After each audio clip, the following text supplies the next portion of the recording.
Hello everyone, welcome to Centurion Defence Academy. कैसे हो आप सभी? आई होप कि आप सभी बहुत ही बढ़िया होंगे और साथ ही साथ आप सभी अपनी प्रिपरेशंस भी बहुत ही बेहतर तरीके से कर रहे होंगे। तो चलिए फिर आज की सेशन की शुरुआत करते हैं। आज के सेशन में क्या जानोगे? आज के सेशन में आप सभी बहुत ही इंपॉर्टेंट चीज कवर करने वाले हो, और वो क्या? तो वो मिसाइल के बारे में। और मिसाइल का नाम जैसे मैंने लिया तो वैसे ही आप लोगों के मन में एक सबसे बड़ा कंफ्यूजन कि आखिरकार ये बैलिस्टिक और क्रूज मिसाइल्स क्या होते हैं, ये सब आज के सेशन में आप सभी जानने वाले हो।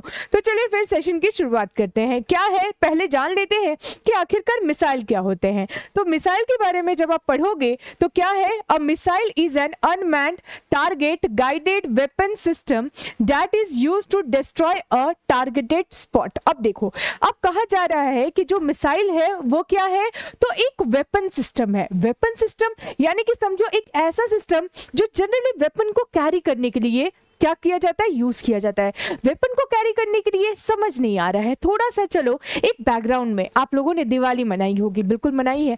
तो दिवाली मनाई तो उस टाइम पे आप सभी ने, मुझे लगता है कि मोस्ट ऑफ द बच्चे होंगे जिन्होंने पटाखा तो जलाया ही होगा। पर जब पटाखे जलाते हैं आप लोग, तो उस दौरान आप देखते हो कि पटाखे जलाए और ऐसे करके फेंक दिया, है ना। बहुत लोगों का ये भी तो रहता है ना कि हाँ मैं तो हाथ में पटाखा चलाऊंगा। ठीक है, तो आगे देखते हैं। ठीक है, अब देखो कि क्या किया आपने, फायर क्रैकर को आग लगाई। फायर क्रैकर क्या हुआ कि जला और वैसे ही आपने फेंक दिया। अब कुछ कुछ बच्चों का टारगेट ये रहता है कि रुको, अरे वो आंटी आ रही है, रुको रुको, वो अंकल आ रहे हैं, उनको परेशान करते हैं। और वो जब आते हैं तो आप क्या करते हो, साइड में उस पटाखे को फेंक देते हो और अंकल डर जाते हैं। आपको तो उस टाइम बहुत मजा आता है। अब यहाँ पे मुझे अंकल आंटी के बारे में नहीं बताना है, यहाँ मुझे आपको ये बताना है कि आपने पटाखे से क्या किया, डरा दिया कि अरे अंकल देखिए मैंने तो आपको डरा दिया। सेम इसी तरीके से अगर मैं बात करूं कि आपको जब अपने दुश्मन में अटैक करना है, दुश्मन पर अटैक करना है, तो उस दौरान क्या पटाखे जलाओगे? बिल्कुल नहीं। उस दौरान हमें तो ये सोचना पड़ता है कि जो हमारे एक्सप्लोजिव है और हमारे पास जो एक्सप्लोजिव मटेरियल है, आखिरकार किस तरीके से उसको यूज किया जाए कि दुश्मन का जो इलाका है उसको खत्म कर दिया जाए। तो क्या हाथ में उठाएंगे और लेकर के फेंक देंगे? नहीं। उसके लिए हमने क्या किया, एक सिस्टम डेवलप किया। इस सिस्टम को क्या कहा गया है? इस सिस्टम को कहा गया है मिसाइल। यानी कि आपने हाथ में चीजें उठाई, हाथ से फेंका, आप कितना दूर तक फेंक पाओगे? अब जनरली जब लड़ाई होती है तो एक देश की दूसरे देशों के साथ होती है, तो यहाँ पे एक देश का अब सोचा ये जाएगा कि नहीं मैं इस बॉर्डर से जाऊंगा और यहाँ से एक्सप्लोजिव उठाऊंगा और उठा करके फेंक दूंगा कंट्री पे। ऐसा नहीं हो पाएगा, नहीं चल पाएगा। इसीलिए क्या किया गया, एक सिस्टम डेवलप किया गया। और ये सिस्टम क्या करेगा, वो जो एक्सप्लोजिव है ना, उस एक्सप्लोजिव को कैरी करेगा और कहेगा अच्छा यहां अटैक करना है क्या, चलो कोई बात नहीं, मैं जाकर के अटैक कर दे रहा हूं। यानी कि हम क्या करते हैं, हम मिसाइल लॉन्च करते हैं। दैट मींस मिसाइल अगर आपने लॉन्च किया, यानी कि वो मिसाइल कर क्या रहा है, उसने अपने साथ एक्सप्लोजिव कैरी किया है और वो जहां जाकर के या फिर उसका जो टारगेट है वहां जाकर के वो क्या करेगा, हिट करेगा और वो दुश्मन का जो इलाका है वो उसी टाइम पे खत्म हो जाएगा।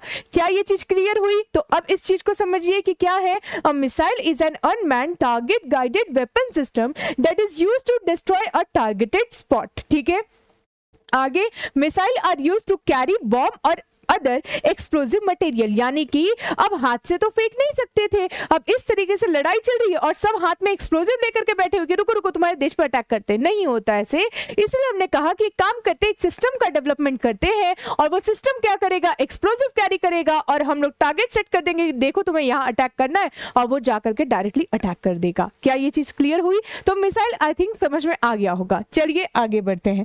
अब जब हम मिसाइल के बारे में बात ही कर रहे हैं तो यहाँ पे दो टाइप के मिसाइल आते हैं। अब अटैक करने के बेस पे कि कोई मिसाइल क्या इस तरीके से घूम करके जाएगा या फिर कोई मिसाइल सीधे अटैक करेगा, उसके बेस पे क्या कर दिया गया है, मिसाइल को भी दो सेक्शन में डिवाइड कर दिया गया है। एक का नाम है बैलिस्टिक और दूसरे का नाम क्या है, दूसरे का नाम है क्रूज मिसाइल। अब क्वेश्चन ये, मैम ये दोनों के बीच में डिफरेंस क्या है, आगे बताती हूँ। ठीक है, तो चलिए फिर बैलिस्टिक मिसाइल को शुरू करते हैं। समझना कि बैलिस्टिक मिसाइल क्या है, यानी कि ये पाथ किस टाइप का कवर करते हैं उसके अकॉर्डिंग क्या किया गया, फर्दर क्लासिफाइड कर दिया गया कि हाँ इनके पाथ के अकॉर्डिंग देखते हैं कि किस मिसाइल को क्या क्या कहा जाता है। ठीक है, तो चलिए फिर देखते हैं किसके बारे में, बैलिस्टिक मिसाइल के बारे में। बैलिस्टिक मिसाइल को पढ़ो। That is ballistic missile are known for their high speed and long range capabilities making them suitable for delivering strategic और लॉन्ग रेंज स्ट्राइक। अब देखो, मैंने कहा आपने जब पटाखा फेंका था तो आपने इस तरीके से फेंका होगा, कुछ बच्चे होते हैं ऐसे ही फेंक देते हैं। अब उसी के अकॉर्डिंग यहां डिसाइड किया गया कि हमने ये सिस्टम तो रेडी कर लिया, लेकिन ये सिस्टम ट्रैवल कैसे करेगा। तो जब आपके मिसाइल, यानी कि जब मिसाइल का जो ट्रैवलिंग होगा वो इस तरीके से होगा, यानी कि समझो यहां से मिसाइल लॉन्च किया आपने और यहां से मिसाइल उठा, उठते उठते जाकर के फिर नीचे जाकर के यहां टारगेट है, यहां हिट किया, यानी कि जब वो मिसाइल जो पैराबोलिक शेप में जाकर के क्या करता है, टारगेट को हिट करता है, उसी को क्या कहा जाता है, बैलिस्टिक मिसाइल। क्या कहा जाता है, बैलिस्टिक मिसाइल। और जनरली ये जो बैलिस्टिक मिसाइल होता है इसके लिए और मतलब इसका एक और खासियत है कि ये बहुत ही, ये लॉन्ग रेंज के लिए है, यानी कि अगर आपको 1000 से ज्यादा किलोमीटर के बेस पे आपको क्या करना, अटैक करना है, तो आप क्या करोगे, बैलिस्टिक मिसाइल का यूज करोगे। ठीक है, यानी कि ये लॉन्ग रेंज के लिए। थोड़ा सा इसको देखते हैं। देखो यहाँ पे लॉन्चिंग साइट है और लॉन्चिंग साइट से गया इसने टारगेट को हिट कर दिया, यानी कि इस तरीके से जो पैराबोला शेप में जो मिसाइल अटैक कर रहा है उसी मिसाइल को हम लोग क्या कहते हैं, उसको हम कहते हैं बैलिस्टिक मिसाइल। लेकिन क्या सिर्फ इतना जानना है, नहीं, कुछ और भी इंपॉर्टेंट पॉइंट्स जानने हैं आपको बैलिस्टिक मिसाइल के रिगार्डिंग। क्या है, प्रपोल्शन, यानी कि कौन सा इंजन यूज किया जाता है, ये भी नोट कीजिएगा। तो यहाँ रॉकेट इंजन यूज किया जाता है। ठीक है, ये आप सभी को नोट रखना है। ठीक है, नेक्स्ट क्या है, फ्लाइट अल्टीट्यूड, कि आखिरकार ये कहां तक जाता है। तो अभी देखो जरा, ये कहां जा रहा है, तो यहाँ पे आपका एटमॉस्फेयर हो जाएगा, ये तो ऊपर जा रहा है, यानी कि स्पेस में जा रहा है, यानी कि इसकी हाइट भी क्या है, हाइट ज्यादा। जब हाइट ज्यादा तो इसका रेंज भी ज्यादा, इसीलिए इस चीज को अगर आपको लॉन्ग रेंज में, यानी कि बड़े रेंज में अगर आपको क्या करना, अटैक करना है, तो आप बैलिस्टिक मिसाइल का यूज करते हो। आगे पढ़ो, आगे क्या है, guidance, guided only during the boost phase. अब याद रखना, अब मैंने कहा कि चलो यहां से मैंने सोचा कि यहां पे मैंने मिसाइल को कहा देखो टारगेट तुम्हारा ये है, यानी कि जब मैं इसको लॉन्च कर रही हूं पहले ही मैंने इसको टारगेट दे दिया है कि टारगेट तुम्हारा ये है, तुम्हें उसको हिट करना है। दैट मींस मैं बीच में इसका टारगेट चेंज नहीं कर सकती। क्या ये चीज क्लियर हो गई? बिल्कुल हो जानी चाहिए। आगे देखो, दैट इज टैक्टिकल यूज के बारे में अगर मैं बात करूं कि ये जब मिसाइल जब अटैक करती है तो क्या लॉसेस कम करती है या ज्यादा करती हैं। तो आप सभी नोट कीजिएगा कि जब हम बैलिस्टिक मिसाइल से अटैक करते हैं तो लॉसेस जो होता है वो बहुत ज्यादा होता है। ठीक है, आगे बढ़ते एग्जांपल में क्या है, जैसे पृथ्वी 1 हुआ, पृथ्वी 2 हुआ, अग्नि 1, अग्नि 2, ये सब क्या है, ये सब एग्जांपल है बैलिस्टिक मिसाइल के। तो बैलिस्टिक मिसाइल क्लियर हो गया। पहले कैसे अटैक करेगा, इस तरीके से पैराबोला शेप में। फिर अटैकिंग रेंज अगर हम देखें तो शॉर्ट रेंज के लिए है। कौन सा इंजन यूज किया जाता है, रॉकेट इंजन यूज किया जाता है। आगे बढ़ो, दैट इज हाइट क्या रहेगा, तो ज्यादा हाइट के लिए रहेगा या लो हाइट के लिए, तो आपका आंसर क्या रहेगा, ज्यादा हाइट के लिए रहेगा। ठीक है, आगे देखिए, नेक्स्ट है गाइडेंस, यानी कि आपने एक बार जब इसको कमांड दे दिया, टारगेट बता दिया कि देखो यही टारगेट है, इसी को हिट करना, तो उसी को हिट करेगा। ठीक है, आगे बढ़ते हैं, टैक्टिकल यूज के बारे में मैंने आपको बता दिया कि बहुत ही ज्यादा नुकसान पहुंचाता है।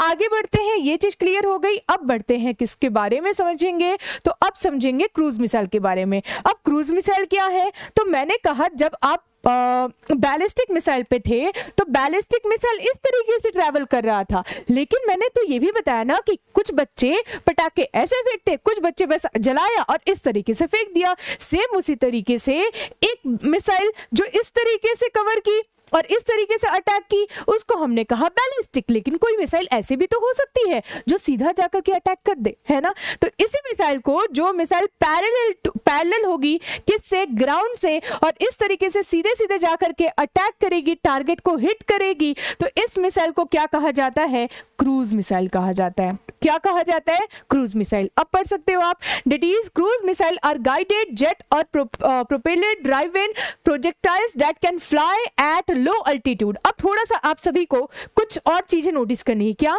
कि जब आप क्रूज मिसाइल पे थे ना, ये देखिए, ये आपका क्रूज मिसाइल का ट्रैजेक्टरी है और ये आपका बैलिस्टिक का है। तो बैलिस्टिक तो पूरा स्पेस से आकर के अटैक कर रहा है, लेकिन जब आप क्रूज मिसाइल पे आओगे तो ये लो अर्थ ऑर्बिट पे आपको देखने को मिलेगा।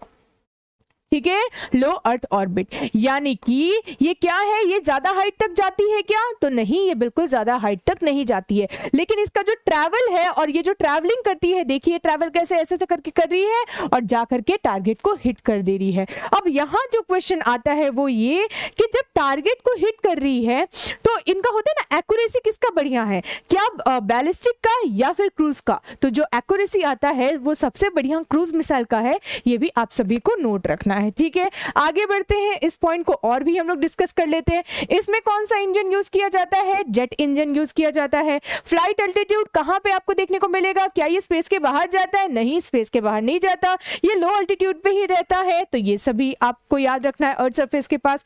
गाइडेंस क्या है? Guided through out the entire flight, यानी कि इसको गाइड किया जा सकता है जब वो उड़ रहा है उस दौरान भी। ठीक है, नेक्स्ट है टारगेटिंग एक्यूरेसी। टारगेटिंग एक्यूरेसी जो है वो as compare to ballistic missile ये ज्यादा एक्यूरेट है। क्या क्लियर हुआ? नेक्स्ट, अगर मैं टैक्टिकल यूज की बात करूं तो ये कम लॉस करता है। ठीक है, और एग्जांपल की बात करूं तो एग्जांपल में सबसे बड़ा एग्जांपल जो है वो क्या है? तो वो है अपना ब्रह्मोस मिसाइल। आप सभी को ये पॉइंट याद ही होगा।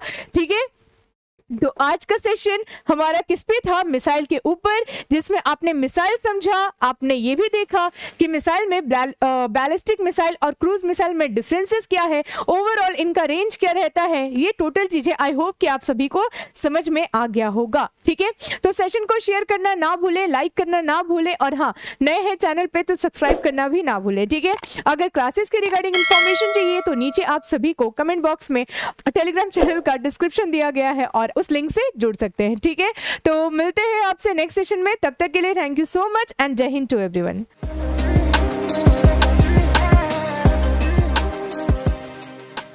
डियर एस्पिरेंट्स, क्या आप भी एनडीए 2024 एंड 2025 एग्जामिनेशन को क्रैक करना चाहते हैं अपने पहले प्रयास में?